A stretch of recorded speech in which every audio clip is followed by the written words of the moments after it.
মা বাবারা যে আসলে কেন মনে করে যে তার ছেলে বিয়ের পরে অনেকটা পরিবর্তন হয়ে গিয়েছে, তাদের কাছ থেকে দূরে চলে যাচ্ছে, এটা আসলেই মা বাবাদের সম্পূর্ণ একটা ভ্রান্ত ধারণা। তো এইটা ভেবে তারা সন্তানের কাছ থেকে একটু দূরত্বের সৃষ্টি করে। এইটা ভেবে তারা সন্তানের প্রতি যত্নশীল থেকে একটু কমে যায় এবং যত্ন নেওয়ার পরিমাণটা অনেকাংশেই বিরূপ প্রতিক্রিয়ার সৃষ্টি করে।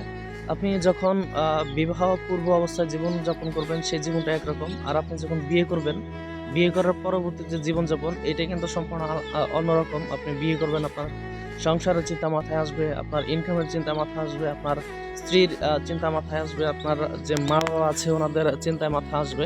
সো আপনি একদম ফ্রিলি তখন ঘুরতে পারবেন না। আপনি বিয়ের আগে যেমন ফ্রিলি ঘুরতে পেরেছেন, আপনার যখন যা ইচ্ছা করতে পেরেছেন। কিন্তু বিয়ের পর আসলে এসব করে হয়ে ওঠে না। যার কারণে মা-বাবারা হয়তোবা মনে করে যে ছেলেটা আমার কাছ থেকে দূরে চলে যাচ্ছে। এটা আসলে সম্পূর্ণ ভ্রান্ত ধারণা। আসলেই বিয়ের পরে প্রত্যেকটা ছেলেই একটু মানসিক ডিপ্রেশনে থাকে। হয়তোবা বাবা-মার সাথে কথা কম বলা হয়, বাবা-মার সাথে সময় কম কাটানো হয়।